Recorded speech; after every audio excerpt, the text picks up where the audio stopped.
오늘은 므낫세 왕과 아몬 왕에 대해서 다룹니다. 므낫세 왕과 아몬 왕의 치세를 지나면서 남유다는 본격적으로 몰락의 길을 걷게 됩니다. 므낫세 왕의 아버지는 히스기야 왕입니다. 히스기야 왕은 성경에 기록되어 있는데 아주 선한 왕이었습니다. 하나님께서 그를 보기 드물게 칭찬하시는 굉장히 선한 왕이었고, 그래서 그가 아플 때에 그가 기도하니까 내가 한 선한 일을 기억해 주십시오 라고 기도하니까 15년 동안이나 그의 생명을 연장시켜준 바로 그 왕입니다. 15년 동안 생명이 연장됐는데 그 생명 연장의 기간 동안 태어난 아들이 므낫세입니다. 그렇게 귀하게 얻은 왕이니까, 하나님이 주신 기간 안에 얻어진 왕이니까 얼마나 귀하게 생각했겠습니까? 그런데 그 왕이 남유다를 본격적으로 멸망의 길로 이끄는 제일 악한 왕이 됩니다. 악한 왕 중에서도 므낫세 왕은 가장 악한 왕입니다. 그러니까 하나님이 주신 선물이 분명한데 그 선물을 또 어떻게 다루느냐에 따라서 다르겠죠. 하나님이 내게 지식을 주셨는데 그 지식을 굉장히 아름답게 사용할 수도 있고, 잘못하면 남을 속이는 일에, 지식이 많으니까 아주 잘 속이겠죠. 또 그런 일에 사용할 수도 있습니다. 그래서 오늘 본문을 읽으면서 안타까운 마음을 우리가 갖게 됩니다. 가장 악했던 왕 므낫세는 55년 동안이나 이 나라를 다스렸습니다. 유다를 다스렸습니다. 여러분, 우리나라 역사에서 가장 길게 왕 노릇을 한 왕이 누군지 아세요? 영조. 영조가 정확히는 모르겠는데 므낫세 왕하고 비슷하게 다스렸어요. 50 몇 년 다스렸습니다. 근데 더 길게 통치한 왕이 있습니다. 아마 거의 모르실 텐데 이름도 처음으로 들어봤을 거예요. 저도 그랬으니까. 고구려에 국상왕이라고 하는 왕이 있습니다. 고구려에 94년 동안 다스렸습니다. 왕위에 있는 시기만 해서 94년입니다. 94년. 몇 살 때 왕이 됐나 모르겠어요. 네. 근데 정말 엄청나게 다스렸죠. 네. 94년 동안 왕이었습니다. 므낫세는 거기까지는 못 미치지만 55년 동안 나라를 다스렸고, 그래서 긴 세월 동안 나라를 다스린 만큼 완벽하게 유다를 멸망의 길로 인도했습니다. 여러분, 왕이 되는 건 너무 좋은 일입니다. 내가 한 나라의 왕이 되었다, 한 나라의 대통령이 되었다. 이게 너무너무 큰 하나님의 은혜이지요. 그러나 내가 왕이 되었다, 내가 대통령이 되었다, 이게 목적은 아닙니다. 그것은 그냥 수단을 얻은 것입니다. 목적은 내가 대통령이 되어서 이 나라를 통일시키겠다, 그런 것과 같은, 내가 대통령이라고 하는 수단을 통해서 어떤 일을 하겠다, 이게 목적입니다. 근데 므낫세는 왕이 됐습니다. 왕 중에서도 짧게 다스리는 왕도 얼마나 많은데 55년간이나 왕 위에 있었습니다. 얼마나 큰 축복입니까? 언뜻 볼 때는. 그런데 이게 축복이 아니라 유다에는 저주로 작용을 했던 것입니다. 목적은 내가 무엇이 되었어, 어떤 자리에 올랐어, 어떤 학교 나왔어, 이게 아닙니다. 어떤 학교를 나오고 어떤 시험에 합격을 하고 어떤 자리에 오른 다음에 내가 이렇게 했어, 이걸 할 거야, 이게 목적입니다.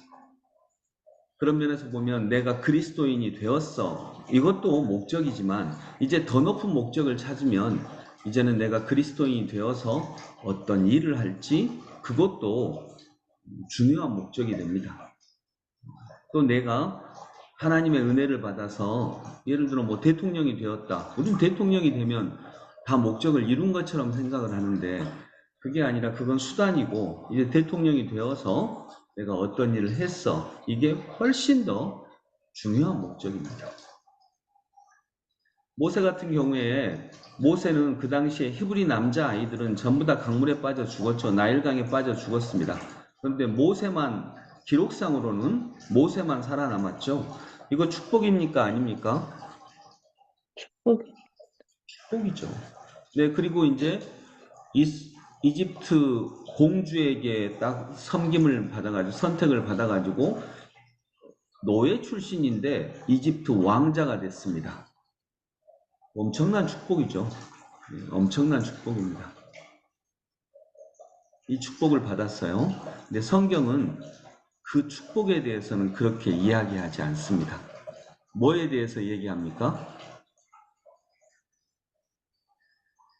모세가 성경은 모세가 남자 중에 아들 중에 거의 유일하게 물에서 건진받았다. 그리고 이집트 왕자가 되었다. 그거 그렇게 한 줄로 잠깐 나눕니다. 많이 다루지 않습니다. 왜냐하면 그것은 모세를 그렇게 만드신 하나님의 목적이 아니기 때문입니다.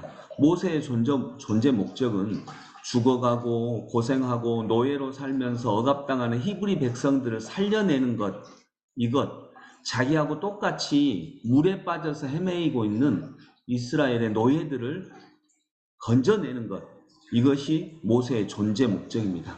그래서 모세는 물에서 건진받은 것, 그리고 이집트의 왕자가 된 것, 이것이 중요한 것이 아니라 이걸 통해서 그가 결국 시간이 많이 지난다 할지라도 또 물에 빠진 이스라엘 백성들, 고통에 빠진 이스라엘 백성들, 노예들, 이들을 하나님께로 인도하는 것, 이것이 모세의 존재 목적이었고, 모세는 바로 이것을 하나님의 은혜를 나누는 가운데 충분하게 해내었습니다.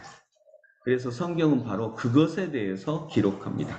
아까 신정호 장로님이 기록되어 있다 이렇게 말씀하셨는데 정말 기록되어 있습니다. 모세가 얼마나 큰 축복을 받았는지, 또 다 죽었는데 혼자 사는 그런 은혜를 누렸고, 이건 잠깐 기록되어 있습니다. 아주 짧습니다. 한 줄입니다. 그러나 모세가 자기처럼 물에 빠진, 그리고 억압당하고 고통당하는 이스라엘의 노예들을, 히브리 노예들을 하나님의 인도를 받아서 끄집어내어서 그렇게 인도해낸 일은, 해방시킨 일은 성경 곳곳에 영원토록 기록이 되어 있습니다. 정말 기록되어 있습니다. 그래서 우리는 우리의 존재 목적이 무엇인지 기억해야 하겠습니다. 우리의 존재 목적은 왕이 되는 것이 아닙니다. 므낫세는 왕이 됐습니다. 그것도 제일 길게 통치하는 왕이 됐습니다. 그러나 성경은 그를 악한 왕, 유다를 몰락으로 내몬 왕이라고 기록하고 있습니다. 우리의 진짜 존재 목적은 사람을 살리는 것입니다. 사람을 살리는 귀하고 복된 일에 우리가 오늘도 함께 주의 능력을 힘입어서 걸어나가는 저희들이 되기를 바랍니다. 기도하겠습니다. 하나님 아버지, 은혜를 감사하며 그 은혜를 붙잡고 저희가 기도합니다. 하나님, 므낫세 왕은 55년이나 통치했습니다. 세상적으로 보면 무슨 축복을 받았길래 이렇게 누구나 다 되고 싶은 왕의 자리에서 이렇게 긴 시간 동안 있었을까라고 생각하는데, 실은 가장 부끄러운 왕입니다. 하나님, 왕이 되는 것, 무엇이 되는 것, 돈을 버는 것, 좋은 대학 나오는 것, 이것이 목적이 아닙니다. 목적은 그것 나와서 내가 어떤 일을 하는 것, 그것입니다. 성경은 모세가 받은 축복, 혼자 살아남았고 이집트 왕자가 됐고, 그거 그렇게 다루지 않습니다. 그러나 그가 그것 없이도 이스라엘 백성들을 노예에서 해방시킨 이 일이 바로 모세의 진짜 목적이었습니다. 성경은 그걸 곳곳에 기록해 놓았고 영원토록 다룹니다. 하나님, 우리도 우리의 존재 목적이 분명히 있을 것인데 그 일들을 주와 함께 동행하며 걸어가는 저희들이 되게 하여 주옵소서. 그건 언제든지 아무리 늦어도 행할 수 있습니다. 모세도 80살에 시작했습니다. 주님, 저희들의 목적을 가르쳐 주시고 주의 길을 따라 걸어가게 하여 주옵소서. 예수 그리스도 이름으로 기도드립니다. 아멘.